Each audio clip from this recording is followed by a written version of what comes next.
Hello everyone, सभी को नमस्कार। तो आज हम लोग देखने जा रहे हैं एसएससी एमटेस्ट एग्जाम 8 अक्टूबर सेकेंड शिफ्ट टॉप 25 जी के जीएस मोस्ट एक्सपेक्टेड क्वेश्चन। तो आपका पहला क्वेश्चन क्या है, कबड्डी की ग्राउंड की लंबाई और चौड़ाई कितनी होती है। तो जो आपकी कबड्डी होती है उसके जो ग्राउंड की लंबाई और चौड़ाई होती है वो मेंस और वोमेंस के लिए डिफरेंट होती है। तो पहले मेंस की देख लेते हैं। तो इनकी कितनी होती है, आपकी 13 मीटर लंबाई होती है और 10 मीटर चौड़ाई होती है। वुमेन्स के लिए क्या होता है, इसमें 12 मीटर लंबाई होती है और 8 मीटर क्या होती है, इनकी चौड़ाई होती है। ठीक है, 1 मीटर का डिफरेंस होता है लेंथ में और 2 मीटर का डिफरेंस होता है चौड़ाई में। नेक्स्ट आपका अगला क्वेश्चन क्या है, अगला क्वेश्चन है अनुच्छेद 21 का संबंध किससे है। तो आपका अनुच्छेद 21 जिसमें क्या बताया गया है, व्यक्तिगत स्वतंत्रता और जीवन की सुरक्षा की स्वतंत्रता के बारे में बताया गया है। इसमें क्या बताया गया है, जो आपका अनुच्छेद 21 ये है, इसमें बताया गया है कि 6 से 14 साल के जो बच्चे हैं उनको मुफ्त और अनिवार्य शिक्षा का अधिकार देना अनिवार्य है। ठीक है, और ये कब जोड़ा गया था, ये आपका जोड़ा गया था 86वीं संविधान संशोधन 2002 के द्वारा। कौन सा अनुच्छेद, 21A, जिसमें क्या बात कही गई थी कि जो 6 से 14 साल के बच्चे होंगे उनको मुफ्त और अनिवार्य शिक्षा देना अनिवार्य है। अगर आपसे पूछा जाए आरटीई एक्ट कब आया, इसका मीन्स होता है राइट टू एजुकेशन। क्या होता है, right to education, right to education. ठीक है, ये कब आया, तो ये आपका आया था 2009 में। अगर पूछा जाए राइट टू इंफॉर्मेशन ये कब आया, तो ये आपका आया था 2005 में। ठीक है, तो यहाँ पे ये राइट गलत है क्योंकि RIGST होता है ना, तो ये राइट टू इंफॉर्मेशन जो आया था आपका कब आया था, 2005 में। और राइट टू जो आपका एजुकेशन ये 2009 में आया था। तो इन बातों को भी आपको याद करते चलना है। नेक्स्ट आपका अगला क्या है, भारतीय हॉकी टीम ने पहली बार 1928 ईस्वी में एम्स्टर्डम में ओलंपिक स्वर्ण पदक जीता। तो आपसे को क्या बताना था कि जो भारतीय हॉकी टीम है उसने कब पहला ओलंपिक में गोल्ड मेडल जीता। तो जीता था 1928 के एम्स्टर्डम ओलंपिक में। उस समय जो भारतीय हॉकी टीम थी उसके कप्तान कौन थे, जयपाल सिंह। ये भी इंपॉर्टेंट, इनका नाम याद रखना कि कैप्टन कौन थे, तो जयपाल सिंह जी थे।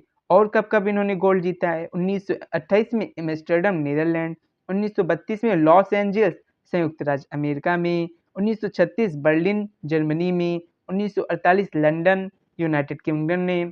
ठीक है, 1952 हेलेंस्की फिनलैंड में, आपके 1956 मेलबर्न ऑस्ट्रेलिया में, 1964 टोक्यो जापान में, 1980 मॉस्को सोवियत रूस में। ठीक है, नेक्स्ट आपका थोड़ा और बता देते हैं इसमें। जो भारतीय हॉकी टीम है उसने पहला जो विश्व कप जीता था वो कब जीता था, 1975 ईस्वी में मलेशिया के कुआलालंपुर में जीता था। इस मैच में भारत ने किसको हराया था, पाकिस्तान को हराया था 2-1 से।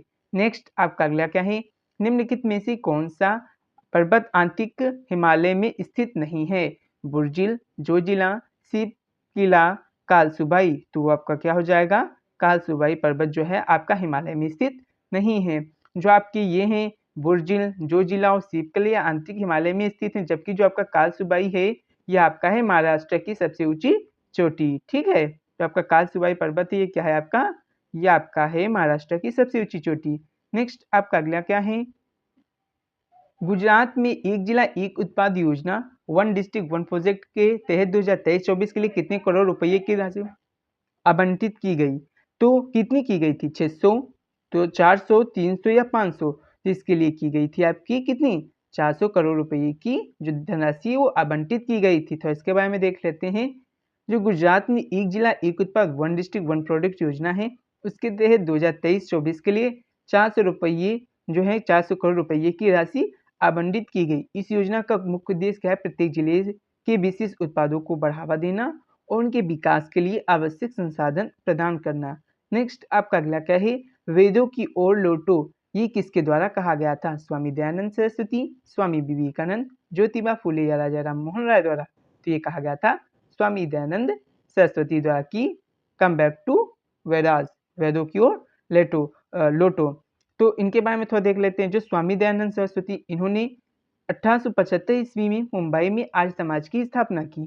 स्वामी विवेकानंद ने 1897 में कोलकाता में रामकृष्ण मिशन की स्थापना की। ज्योतिबा फूले ने 1873 ईस्वी में पुणे में सत्यशोधक समाज की स्थापना की। ये बहुत इंपॉर्टेंट है कि कब और किसने कहाँ पे कौन सी स्थापना की है। ठीक है, नेक्स्ट आपका राजा राम मोहन राय, जिन्होंने 1828 ईस्वी में कोलकाता में ब्रह्म समाज की स्थापना की थी। नेक्स्ट आपका है वैदिक काल के लोग किसकी पूजा करते थे? तो जो वैदिक काल के लोग थे वे प्राकृतिक शक्तियों की पूजा करते थे, जैसे इंद्र, अग्नि, सोम, वरुण, शुद्ध, सूर्य, पृथ्वी, वायु, अदिति और उषा और यम की। पूछा जाए ऋग्वेद में कितने सूक्त हैं, तो इनके जो सूक्तों की संख्या है 10-28 है। वेदों की संख्या क्या है आपकी? तो 4 है, ऋग्वेद, यजुर्वेद, अथर्ववेद और सामवेद। सबसे पुराना वेद क्या है? ऋग्वेद। आपसे अगर पूछा जाए गद्य और पद्य में कौन सा वेद लिखा गया, तो वो है आपका यजुर्वेद, ठीक है। और पूछा जाए जिसमें आपका टूना ऊना से संबंधित कौन सा वेद है, ये आप लोग हमें कमेंट करके बताएंगे, क्योंकि आप लोग कोई भी क्वेश्चन का आंसर कमेंट करके नहीं बताते हैं। इसका आप लोग कमेंट करेंगे कि जो टोना से संबंधित, जिसमें मंत्र से संबंधित जो आपका वेद है वो कौन सा है। नेक्स्ट थोड़ा अगला जो क्वेश्चन है वो क्या है? अगला है आपका केरल का जो चित्राई फेस्टिवल है वो किस देवी की पूजा की जाती है? तो इसमें माता सीता और राम भगवान की पूजा की जाती है। यह त्यौहार रामनवमी के आसपास मनाया जाता है। केरल का जो प्रमुख त्यौहार है वो ओणम है। यह केरल का राष्ट्रीय त्यौहार है। यह एक कृषि त्यौहार है जो फसल कटाई के मौसम और राजा महाबली की वापसी के जश्न में मनाया जाता है। तो ये बहुत ही इंपॉर्टेंट है कि केरल ओणम कहाँ मनाया जाता है, तो ये केरल में मनाया जाने वाला त्यौहार है। नेक्स्ट आपका अगला ही प्रेरणा श्री माली को साहित्य अकादमी पुरस्कार कब दिया गया? तो इनको कब दिया गया था? 2009 में इनको संगीत नाटक अकादमी पुरस्कार से सम्मानित किया गया था। ये आपकी कथक नृत्यांगना है जो जयपुर घराने से संबंधित हैं। नेक्स्ट आपका अगला क्या है? जब सिरका और बेकिंग सोडा को मिलाया जाता है तो कौन सी गैस निकलती है? तो जब हम सिरका और बेकिंग सोडा को मिलाते हैं तो एक रासायनिक प्रतिक्रिया से गुजरती है जिससे पानी, सोडियम एसीटेट और कार्बन डाइऑक्साइड गैस बनती है। देखिए सिरका क्या होता है? CH3COOH होता है। आपका जो बेकिंग सोडा होता है वो क्या होता है? सोडियम कार्बोनेट होता है। क्या होता है? Sodium carbonate. जब इनके बीच में रिएक्शन करोगे तो आपका क्या बन जाएगा? CH3COONA, मतलब ये आपका क्या बन गया है? ये आपका बन गया सोडियम एसीटेट। और क्या बनेगा आपका? और आपका बन जाएगा CO2। क्या बन जाएगा आपका? CO2 बन जाएगा। और आपका क्या बन जाएगा? H2O हो जाएगा, ठीक है। तो कुछ इस प्रकार से रिएक्शन बनती, ठीक है। तो आपका क्या क्या निकलता? आपका कार्बन डाइऑक्साइड गैस निकलती, ठीक है। कौन सी गैस उत्पन्न होती है? तो कार्बन डाइऑक्साइड। नेक्स्ट आपका अगला है अन्नपूर्णा देवी किस वाद्य यंत्र से जुड़ी हुई हैं? तो ये आपकी है सुरबहार वादक, ठीक है। ये आपका एक यंत्र होता है, तो जिसकी ये वाद्य यंत्र होता है, जिसकी ये क्या है? वादक है। नेक्स्ट आपका अगला है हड़प्पा सभ्यता का जो प्रसिद्ध स्नानागार है वो कहाँ स्थित है? तो ये आपका स्थित है पाकिस्तान के सिंध प्रांत के मोहनजोदड़ो में, ठीक है। मोहनजोदड़ो जो हड़प्पा स्थल, इसकी जो खोज हुई थी किसने की थी? तो दयाराम आपके राखाल दास बनर्जी ने की थी। कब की थी? 1922 ईस्वी में की थी। किस नदी के किनारे है? तो सिंधु नदी के दाहिनी ओर बसा हुआ है। यह एक क्या है? कृत्रिम टीला है। इसके बारे में तो बता ही दिया। हड़प्पा सभ्यता जो रावी नदी के किनारे स्थित है। कहाँ पे वर्तमान में? पाकिस्तान में स्थित है, ठीक है। नेक्स्ट आपका अगला क्या है? 2021 में गन्ने का सबसे बड़ा उत्पादक राज्य कौन सा था? तो वो आपका था यूपी। उत्तर प्रदेश से सबसे कम कौन सा था? तो वो था हरियाणा और पंजाब, ठीक है। जो गन्ने, गाने का नहीं, गन्ने का क्या था? सबसे कम उत्पादक राज्य था। नेक्स्ट राष्ट्रीय खाद्य सुरक्षा अधिनियम, ठीक है, कब पारित हुआ? तो राष्ट्रीय खाद्य सुरक्षा अधिनियम NFSO, जिसका मीन्स क्या होता है? नेशनल फूड सिक्योरिटी ऑर्डिनेंस 2013 को क्या हुआ था? कानून पे हस्ताक्षरित हुआ था। और ये पारित कब हुआ था? 2013 में लागू हुआ था। तो मैंने बताना था आपको कि कब लागू हुआ, तो ये लागू हुआ था 2013 में, ठीक है। जो आपका नेशनल फूड सिक्योरिटी ऑर्डिनेंस है, राष्ट्रीय खाद्य सुरक्षा अधिनियम है, ये कब पारित हुआ? 2013 में पारित हुआ। नेक्स्ट आपका अगला क्या है? आपका अगला जो सर्वोच्च न्यायालय होते हैं इनके न्यायाधीशों की जो सेवानिवृत्त आयु होती है वो कितनी होती है? तो ये कितनी होती है? इनकी 65 वर्ष की आयु होती है आपकी सुप्रीम कोर्ट के लिए। और जो आपके होते हैं हाई कोर्ट, उनके जो न्यायाधीश होते हैं उनके लिए जो सेवानिवृत्त आयु होती है वो 62 वर्ष होती है।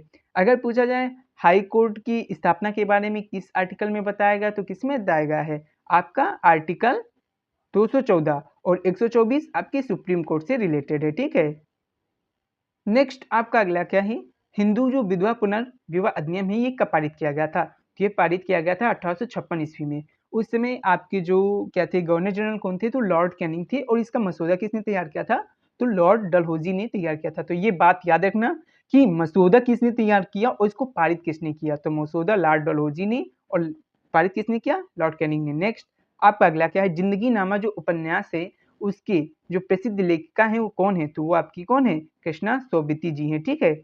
नेक्स्ट आपका अगला क्या है? तो इसी के साथ ये वीडियो यहीं पे समाप्त होती है। अगर वीडियो अच्छी लगी हो तो लाइक करें, सब्सक्राइब करें, शेयर करें और पीडीएफ लेने के लिए डिस्क्रिप्शन में दी गई टेलीग्राम के लिंक पे जाके ज्वाइन करें।